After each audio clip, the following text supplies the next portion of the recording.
with Orchestras Live's approach to sort of bringing classical music and orchestral music to places that wouldn't otherwise necessarily have it, how do we level up? How do we ensure that all the amazing things that are happening in hospitals in London and Birmingham and Manchester are happening in small towns and coastal communities right around England, and provide a model for other home nations as well?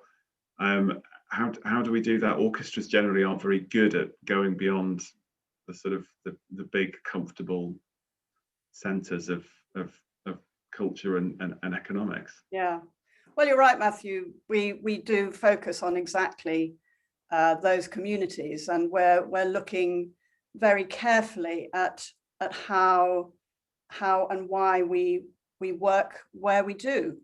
How do we have the most impact? And where are those communities who probably have suffered historical underinvestment at all levels of society and of their cultural opportunities? So we are certainly focusing on that.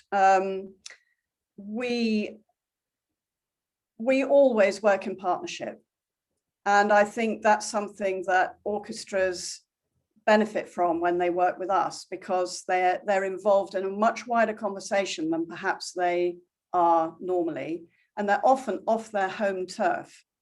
And one great example, this is not an example of an orchestra that wouldn't normally have complex conversations, by the way, but it is an example of an orchestra working off their home turf, has been in the East Riding of Yorkshire, where Manchester Camerata have been working with us, as have Sinfonia Viva.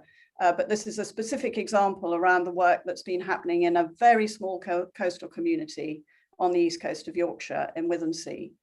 And I think what's happened there is that through over quite a long period of time, this work takes time actually to understand a community. And well, I don't suppose we do understand the community, but we begin to find ways in, as I've said, entry points that might not be the obvious ones, but will lead on to all kinds of creative connections.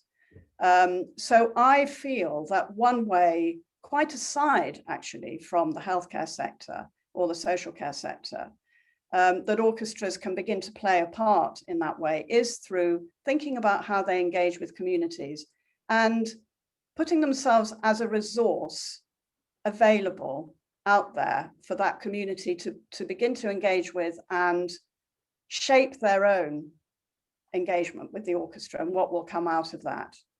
And it's remarkable what can be achieved. And then you're beginning to get traction in that locality. Now, that's quite hard to do in isolated rural coastal communities.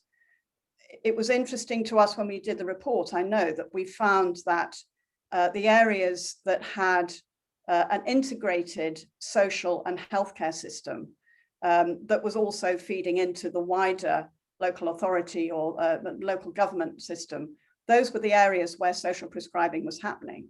And they were principally in Manchester and in Scotland, both areas that have that integrated system. And we've been learning over the course of this, doing this survey and the report and meeting with different people in the healthcare sector, that those integrated care systems are coming on board, should be on board fully by, as I understand it, next summer.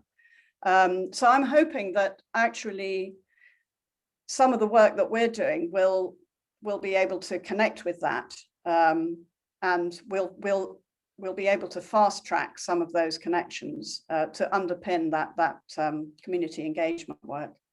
I think from what you've told me about the Withensea project and the examples that you just mentioned in Manchester and Scotland as well, it's quite often the sheer variety and diversity of the partnerships that you have. It's not just a question of we, the orchestra, working with you, the singular NHS partner. There's all sorts of different community groups coming in that make it successful and make it integrated. Yeah, and really in the most successful projects, it's those groups who are calling the shots, if you like. We very quickly found in the Classically Yours project in East Riding that the minute people realize this is an opportunity that they can shape, everybody's ambitions rise high and everybody finds that they're exploring something new and different. And then, you know, in Withensea, that's meant that the ladies' choir, for example, which was dwindling a bit and difficult to keep momentum, that's completely rejuvenated as a result of this. And the members of that choir are now engaging themselves in supporting things that are happening in the residential care homes, for example.